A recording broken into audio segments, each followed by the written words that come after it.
आज हमारे पास एक बुरी खबर है और एक अच्छी खबर है। आज से कुछ टाइम पहले पूरे भारत देश में 500 और 1000 के नोट जो है वो बंद हो गए थे। उस टाइम पे पूरे भारत देश की अर्थव्यवस्था उलट पुलट हो गई थी।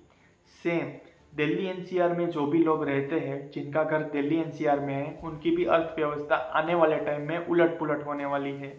क्योंकि commission of air quality management ने एक अनाउंसमेंट की है, जहां पर उन्होंने ये बताया है कि वो एक नियम बनाएंगे।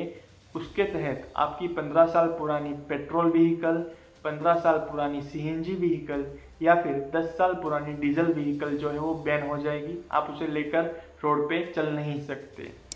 अच्छी खबर ये है कि अगर आप दिल्ली एनसीआर से बाहर रहते हैं तो आपको एक लॉटरी लगने वाली है। अगर आपने इस वीडियो को देख लिया तो आपको वो लॉटरी समझ में आ जाएगी और आप उस लॉटरी को खरीद भी पाओगे। तो सबसे पहले हम आज के टॉपिक की बात करते हैं कि जहां पर दिल्ली एनसीआर में पेट्रोल, सीएनजी और डीजल व्हीकल जो है वो बैन होने वाले हैं। और जो मुद्दा ये है सबसे अहम वाला कि commission of air quality management ने एक नियम बनाया है जो 1 जुलाई 2025 से लागू हो जाएगा। मतलब कि जब तक आप ये वीडियो देख रहे हैं या फिर आप देखने वाले हैं, तब तक ये नियम आपके शहर में जो है वो लागू हो जाएगा। जहां पर 15 साल पुरानी पेट्रोल व्हीकल, 15 साल पुरानी सीएनजी व्हीकल और 10 साल पुरानी डीजल व्हीकल जो है वो बैन हो जाएगी। आप उसे लेकर कहीं पर भी जा नहीं सकेंगे दिल्ली एनसीआर के अंदर।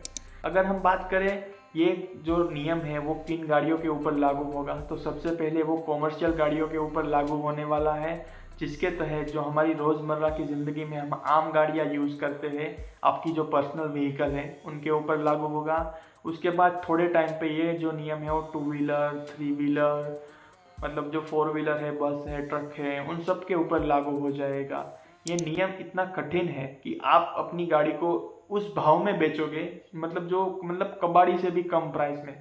अगर हम बात करें कि ये नियम काम कैसे करेगा, तो जब आप अपनी 15 साल पुरानी व्हीकल को, जो पेट्रोल व्हीकल है, उसको लेके पेट्रोल पंप पे जाएंगे तो वहाँ पर एक कैमरा लगा होगा। जो कैमरा डिटेक्ट करेगा आपकी नंबर प्लेट को देख के, जो आपकी गाड़ी की लाइसेंस प्लेट है और नंबर प्लेट है उसको देख के डिटेक्ट करेगा कि आपकी गाड़ी कौन से ईयर की है। अगर उसे लगा कि भाई वो मतलब साबित हो गया कि आपकी गाड़ी इतनी पुरानी है, तो वो लोग पेट्रोल पंप वाले ये बोलेंगे कि भाई हम इस गाड़ी में पेट्रोल नहीं भरेंगे। सेम जो सिस्टम मेथड है वो सीएनजी के साथ भी होगी, सेम सिस्टम मेथड जो है वो डीजल के साथ होगी। तो मतलब आपको डीजल, पेट्रोल या फिर सीएनजी ही प्रोवाइड नहीं करेंगे तो आप अपनी गाड़ी को चलाओगे कैसे? आप कैसे उनमें मतलब फ्यूल डलवाओगे और उसको चलाओगे? और साथ ही साथ आपको अगर ये लगता है कि हम कहीं बाहर से डलवा लेंगे, तो उनके लिए भी मतलब आगे आ रही है बात कि आप किस तरीके से ये सब नहीं कर सकते। और अगर हम यहाँ पर हम एक बात ऐड करना चाहता हूँ, अगर आपने वहाँ पर बदतमीजी की, आपने मतलब वहाँ पर लड़ाई झगड़ा करने की कोशिश की, भाई मुझे तो पेट्रोल चाहिए ही चाहिए, सीएनजी चाहिए ही चाहिए या फिर डीजल चाहिए ही चाहिए, तो वहाँ पर एक ट्रैफिक पुलिस ऑफिसर को जो है मतलब अपॉइंट किया गया होगा, जो आपके साथ मतलब पहले शांति से बात करेगा। अगर आप नहीं मानते तो वो गवर्नमेंट को मतलब इन्फॉर्म करेगा कि भाई इन भाई साहब की गाड़ी जो है वो मतलब इतनी पुरानी है, आप इनकी गाड़ी को जल्द से जल्द जो है मतलब स्क्रैप करवा दो। तो मतलब आपके लिए किसी भी तरह का ऑप्शन ही नहीं है कि आप वहाँ से बच पाओ। और अगर हम बात करें कि ऐसा किन किन जगहों पर होने वाला है, तो अभी हाल फिलहाल जो रिपोर्ट है उनके हिसाब से दिल्ली एनसीआर में ऐसे 350 पेट्रोल पंप हैं, उनको आइडेंटिफाई किया गया है। और उन सभी पेट्रोल पंप पे आपको ये जो ट्रैफिक पुलिस ऑफिसर है वो देखने को मिलने वाला है। तो मतलब आप कहीं पर भी जाइए, आप बच नहीं सकते। अगर हम बात करें कि भाई ऐसा क्यों कर रहे हैं ये लोग, इतना बड़ा अगर स्ट्रिक्ट रूल बना रहे हैं तो उसकी वजह क्या है, तो अगर हम रिपोर्ट्स की माने तो यहाँ पर 40% जो है मतलब पॉल्यूशन सिर्फ और सिर्फ पेट्रोल, सीएनजी और डीजल व्हीकल की वजह से ये हो रहा है। अगर इतना बड़ा आंकड़ा सिर्फ ऐसे मतलब गाड़ियों की वजह से पोल्यूशन कर रहा है, तो उसे रोकने के लिए कुछ तो कुछ गवर्नमेंट को करना ही चाहिए। और जो मतलब गवर्नमेंट ने किया है कि मतलब ऐसा किया है कि मतलब आप सोच नहीं सकते, यहाँ पर आपकी गाड़ी को ही मतलब बैन कर दिया है। और आपके लिए मतलब बहुत ही दुखी परेशानी होने वाली बात है। अगर आप मान लीजिए आपकी गाड़ी स्क्रैप होती है, मतलब आपको अगर नई गाड़ी लेने जाएंगे तो थोड़ा बहुत इंसेंटिव मिल जाता तो अच्छी बात रहेगी, बट यहाँ पर आपके पास ऐसा कोई भी ऑप्शन नहीं है। आपकी गाड़ी पुरानी है, वो आपकी गलती है, आपको ही उसको भुगतना पड़ेगा, गवर्नमेंट ऐसा बोल रही है। और नियम बनाने के बाद भी वो लोग ऐसा बोल रहे हैं कि हम आपको ऐसे ही नहीं छोड़ेंगे। ये जो नियम है वो आने वाले टाइम में मतलब फरीदाबाद, गाजियाबाद, मुजफ्फरनगर, साथ ही साथ जो आसपास वाले स्टेट्स है जैसे हरियाणा, राजस्थान, यूपी, उनमें भी लागू हो जाएगा। अगर हम ऐसा सोचेंगे कि हम दिल्ली एनसीआर में रहते हैं और हम गुड़गांव में जाके पेट्रोल भरवा लेंगे, तो वो आपके साथ नहीं होने वाला। आप ये सोचेंगे कि मैं हरियाणा में जाके मतलब फरीदाबाद में जाके अपनी गाड़ी में फ्यूल फिलअप करा लूँगा, तो वो भी आपके साथ नहीं होने वाला है।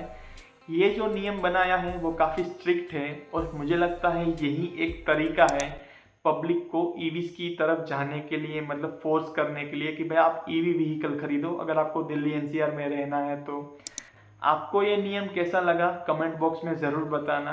क्या आप इससे सहमत है या फिर नहीं? मुझे तो ये लगता है कि जो नियम है वो बहुत ही ज़्यादा स्ट्रिक्ट है, इसके बदले में हमें कुछ मिलना चाहिए और वो गवर्नमेंट हमको ऑफर नहीं कर रही है।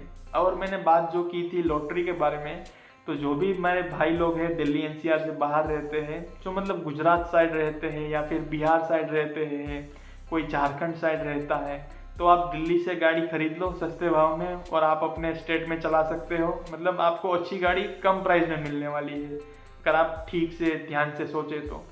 अगर मैं होता आपकी जगह और मेरे पास पैसे होते तो मैं भाई गुजरात में रहता हूँ, मैं दिल्ली जाता, सस्ते भाव में गाड़ी उठाता और यहाँ पर चलाता, क्योंकि भाई यहाँ की गवर्नमेंट जो है मतलब सॉफ्ट है, मतलब इतनी भी ज़्यादा स्ट्रिक्ट नहीं है कि भाई ऐसे ही नियम बना दे कि भाई हम गाड़ी लेकर रोड पे निकल ही ना पाए।